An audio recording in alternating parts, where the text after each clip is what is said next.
Buenos días, mi nombre es Marina Subero y junto con mis compañeras vamos a estar hablando sobre la historia de la computadora y conceptos básicos, comenzando por la evolución de la computadora a lo largo de sus generaciones.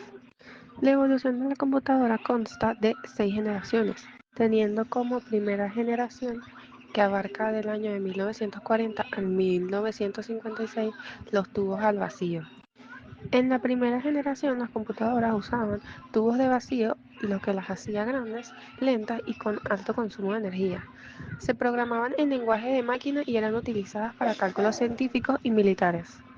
Para la segunda generación, que abarca 1956 a 1964, para esta segunda generación llegaron los transistores. Se reemplazaron los tubos de vacío por transistores, lo que redujo el tamaño y el consumo de energía.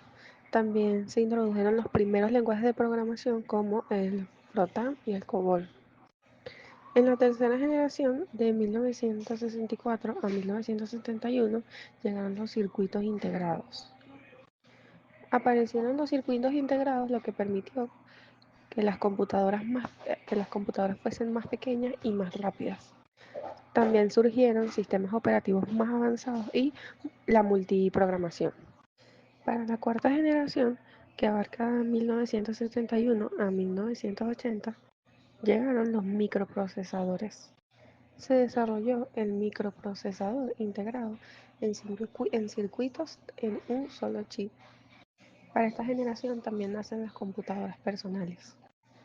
Y para la quinta generación, que abarca de 1980 al presente, tenemos la inteligencia artificial, el desarrollo de la IA, redes sociales y bases de datos avanzadas, también como computadoras más rápidas, multitarea y interfaces gráficas.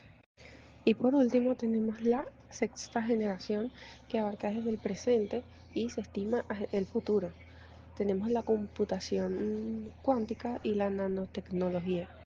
Para esta generación se estima que se exploran las computadoras cuánticas y el uso de la nanotecnología, mayor capacidad de procesamiento y aplicaciones de ciencia y tecnología. Algunos de los modelos más destacados en todas estas generaciones tenemos la UNIVAC 1 de 1951, la UNIVAC 1107 de 1962, la PDP-8 de 1965, Apple II de 1977, la Deep Blue de 1997 y el Google Sycamore de 2009. Como hemos visto, las computadoras han evolucionado enormemente, pasando de enormes máquinas de tubos de vacío a la inteligencia artificial y la computación cuántica. El futuro nos traerá avances aún más sorprendentes donde la computación será mucho más rápida y eficiente, también siendo esta accesible para todos. A continuación lo dejo con mi compañera con el siguiente tema de hardware y software. Bueno, Hola, yo soy Francesca Peralta y yo les voy a hablar sobre el hardware y el software. El hardware y el software son dos componentes principales de una computadora y ambos trabajan juntos para que el sistema funcione correctamente. El hardware es la parte física, es decir, todo lo que podemos tocar. Dentro del hardware encontramos elementos esenciales como el procesador o el CPU, que es el cerebro del equipo y se encarga de procesar toda la información. También está la memoria RAM, que guarda temporalmente los datos mientras usamos programas, y el disco duro o el SSD, que almacena la información de forma permanente. Además, hay otros tipos de dispositivos como el teclado, el mouse, la impresora y la pantalla, que se conocen como periféricos porque permiten la interacción con la computadora. Por otro lado está el software, que es la parte digital, es decir, los programas y sistemas que permiten que el hardware funcione. Se puede clasificar en tres tipos principales. Primero, el software de sistema, que son los sistemas operativos como el Windows, MacOS o Linux, y que administran todos los recursos del hardware. Luego está el software de aplicación, que son los programas que usamos a diario, como el navegadores de Internet, editores de texto y juegos. Finalmente tenemos el software de programación, que son los lenguajes como el Python o el Java, utilizados por los desarrolladores para crear nuevas aplicaciones.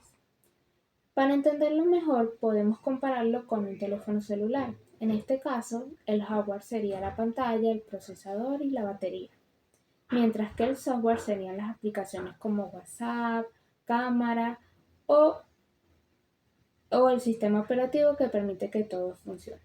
En resumen, el hardware y el software son inseparables, ya que sin el hardware el software no podría ejecutarse y sin el software el hardware no tendría la utilidad. Tema 4 y 5, diagramación y programación. La diagramación es el proceso de organizar visualmente elementos como textos, imágenes, gráficos en un diseño gráfico o página impresa en el objetivo de comunicar de manera efectiva y legible. La programación es el proceso de escribir instrucciones para que una computadora realice tareas específicas. Es el arte de crear programaciones y aplicaciones. Vemos ahora diagramación y programación. Es una técnica que consiste en representar gráficamente los procedimientos y la secuencia de un programa. Se utiliza para visualizar la solución de problemas o un procedimiento. Aquí vemos las simbologías y su función, las líneas de flujo, las decisiones, los datos, la actividad y el inicio final. Vemos ahora el diagrama de flujo de programación. Es una herramienta gráfica que se utiliza para representar el proceso de trabajo en un programa. También aquí vemos, como anteriormente lo mencionamos, lo que es la simbología de lo que es la parte del inicio, el proceso, las flechas y los resultados. Vemos ahora lo que es cómo se logra un diagrama de flujo. Se logra a través del uso de símbolos o los indicadores de flujo. Ayuda al desarrollo, a los desarrolladores a trazar las secuencias después de ponerlas en práctica. Puede ser útil para identificar posibles errores ante una aplicación y simplifica la complejidad y proporciona una visión clara y fácilmente comprensible de la lógica subyacente. Pasos para diagramar un proceso.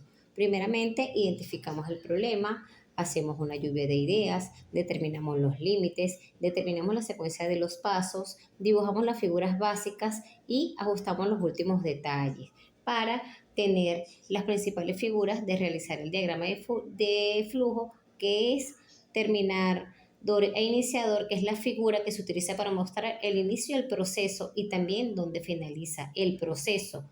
Con esta figura se representan las actividades o tareas de operaciones que se realizan durante el proceso. La flecha indica la dirección del flujo que se utiliza con frecuencia para unir dos etapas sucesivas de un mismo proceso. Y las decisiones es el punto del proceso que se debe tomar una determinación según las flechas que salen de esta figura.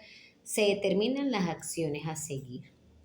Por último, vemos la importancia de la diagramación y la programación. Es importante la diagramación ya que nos ofrece claridad y comprensión. Un diseño que es diagramado de manera correcta permite la lectura y comprensión de la información. De igual forma, permite resaltar la importancia de ciertos elementos a través del uso de tamaños, colores, ubicaciones y estrategias. Y la programación es importante porque nos permite desarrollar habilidades de esa resolución de problemas, estimula la creatividad y la innovación, mejora la eficiencia automatizada de tareas repetitivas y abre oportunidades de empleo a un mundo cada vez más tecnológico. Eso es toda mi exposición. Gracias por escucharnos.